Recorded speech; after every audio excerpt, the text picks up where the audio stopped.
Hey guys, welcome to Q Dudes. My name is Ryan, and today we've got a very interesting interview. I'm here with Nathan Wilson. Hey, what is up, guys? Welcome to the chat. It is awesome to have you here. I have been watching your channel for the past 2 days, pretty much. Thanks, dude. Uh, yeah, so uh, quick rundown on how I actually got to talk to you. So I was introduced to your channel by Cubing with Mikai, who suggested that I watch some of your mod videos. I kind of became a fan immediately. I keep thinking of mod ideas that I could probably do or probably not do. I'm planning on doing my first mod soon, which is probably just going to a 3x3 barrel, something easy.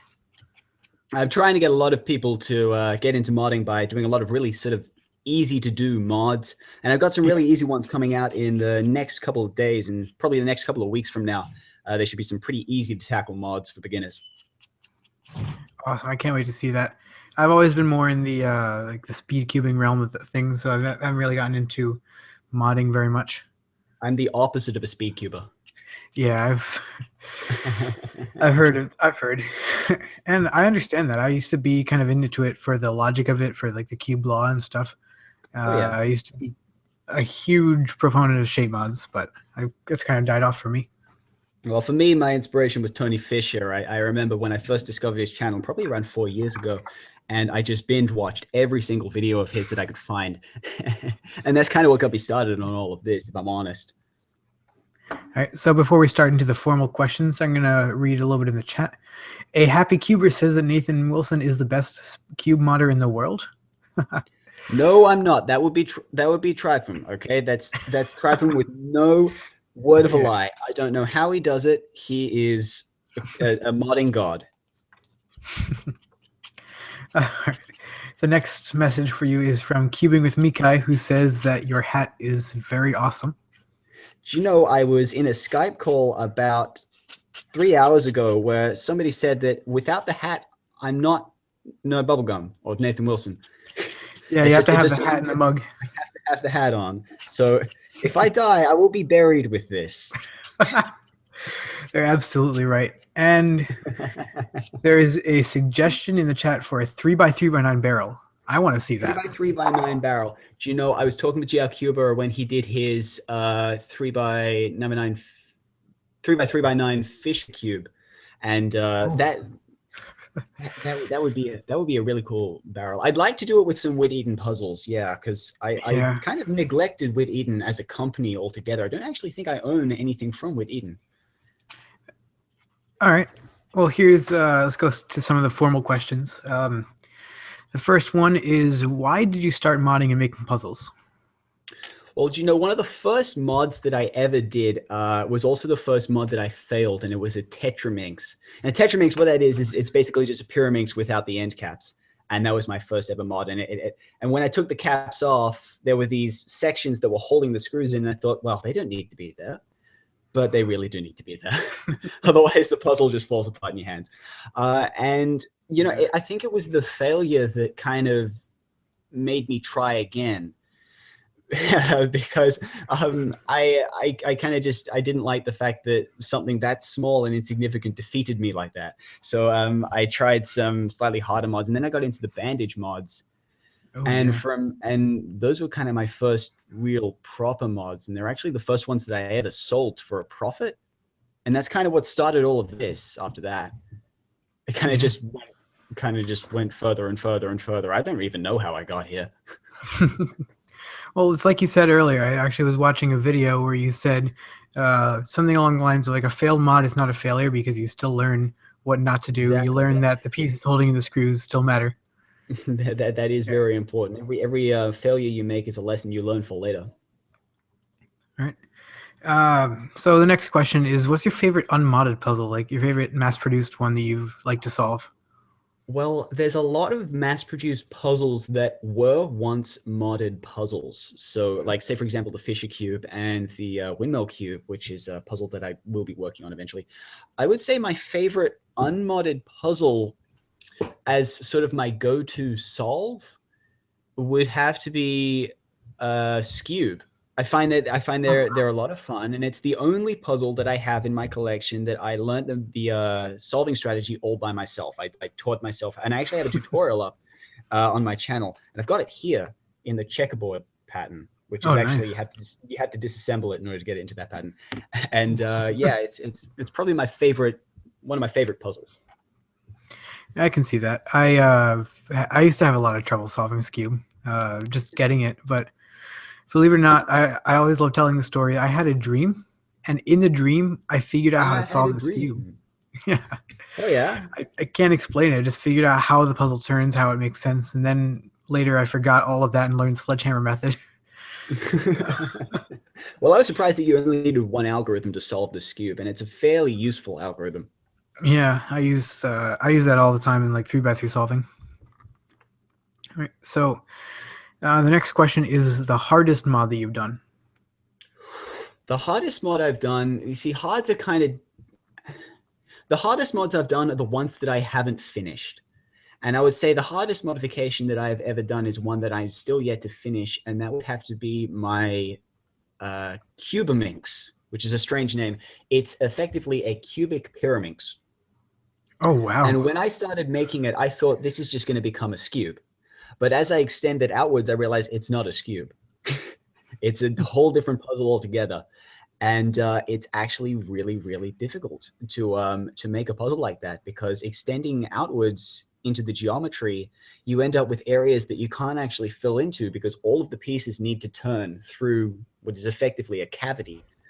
So it's a really difficult puzzle. If I one day I will finish it, but for now that's definitely been my most difficult puzzle that I've ever tried, and it's a tough one.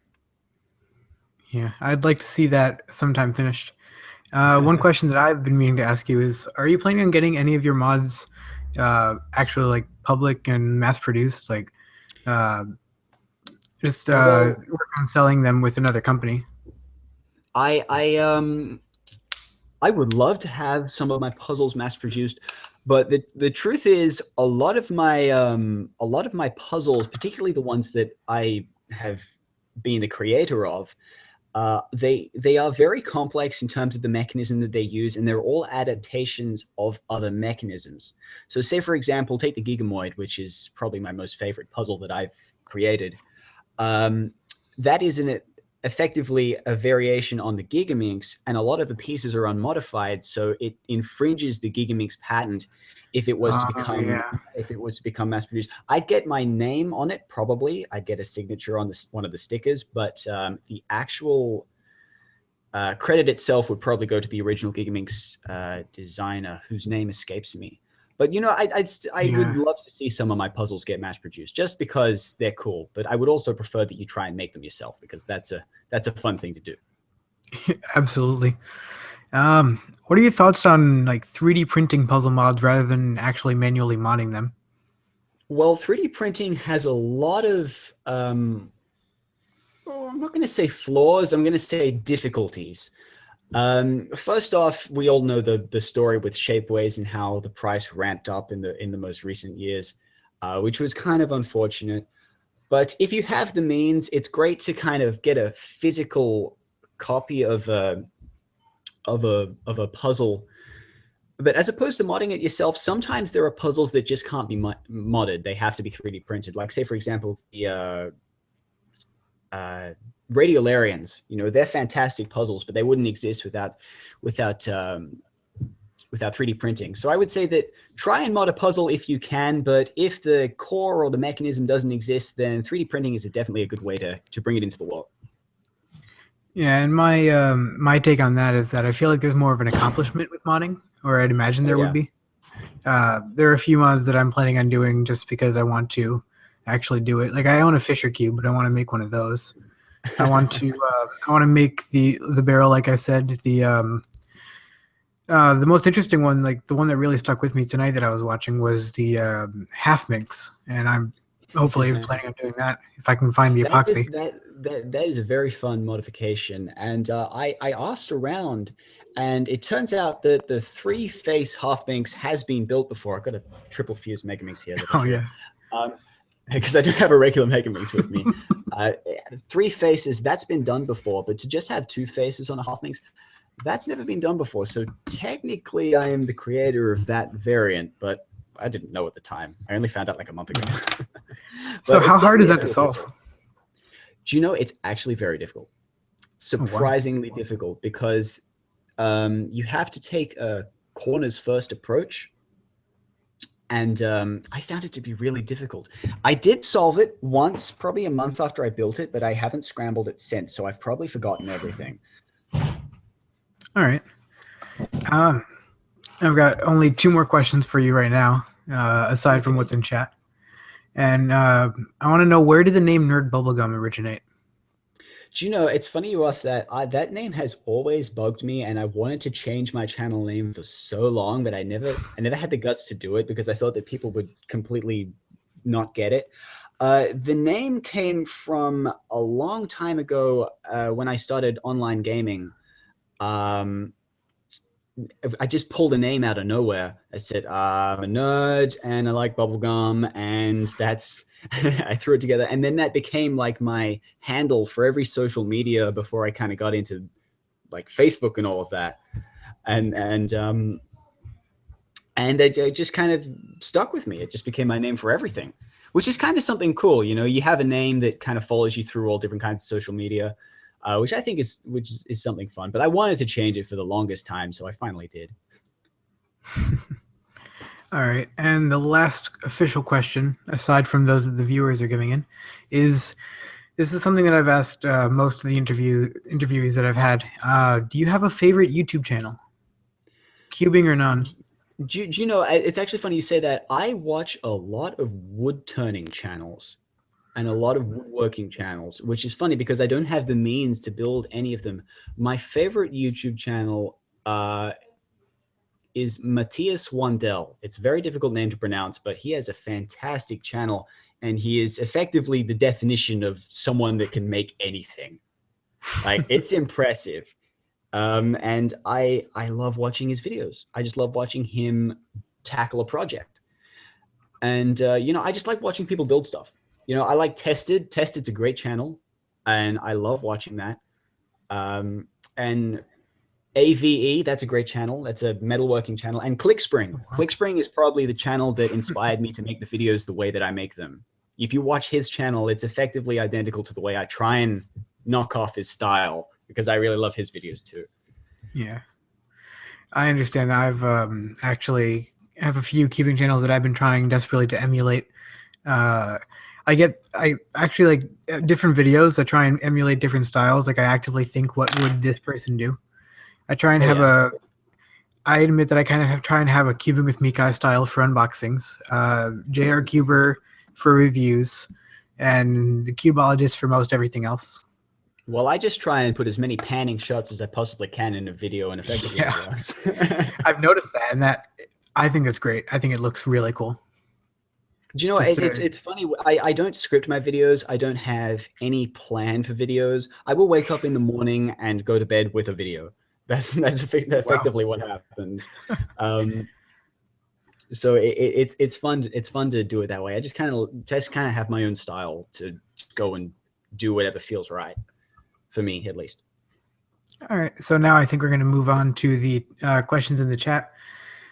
Cubing with Mikai would like to know, what is your favorite NES game? Oh, I have a favorite NES game. I think oh, I couldn't choose. I'm more of a Pokemon player, if I'm completely honest.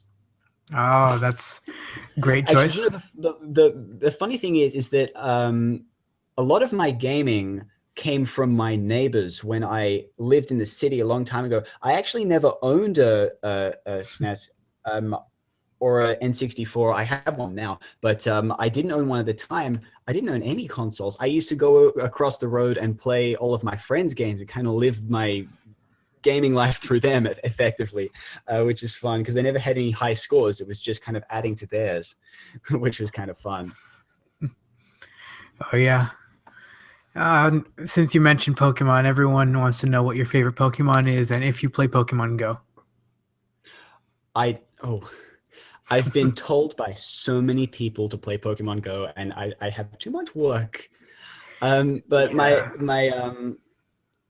my favorite Pokemon is Squirtle, for reasons that I probably shouldn't explain. But I don't want to play Pokemon Go because I have so much work to do, and it looks like I have to go out and do so much. I should probably get it though. Yeah. I should probably get it and play around with that. It's interesting to try, but it's pretty difficult to actively I like hear the be server good at. crashes a lot. Yeah, the servers are pretty bad. I had a lot of trouble with it. I'm gonna wrap up on the Pokemon section and try and get directed a little bit back to cubing. But before I go, long live Team Mystic. Um, all right, I'm not sure how to pronounce this person's name, but they want to know who are your favorite modders in the community. My favorite modders in the community, without a doubt, Tony Fisher and Tripem. Although Rex, I can't pronounce his last name, he does some fantastic AI Morphinx puzzle mods that I love as well. All right, yeah. So, is there anything else you kind of want to add before we take this down? No, that's cool. Unless you have any more questions to ask. I think we've pretty much covered everything. Thank you so much for doing this interview, even on No shortish notice. Shortish notice. I can't wait to see all the videos that you put out. Yeah, good videos coming out the next couple of weeks. You're gonna like them. Yeah, I've moved up to 2 videos a week now as opposed to 1, so that's gonna be fun. Awesome! I can't wait to see that. All right. So thank you all for watching. If you guys like this video, please like and subscribe, and if you can, suggest in chat the next person who I should interview. And again, a huge thank you to Nathan Wilson. If you guys haven't subscribed to him, check him out. Do some of his mods. Great channel. Thank you guys. Thank you guys for watching, and I'll see you all next time.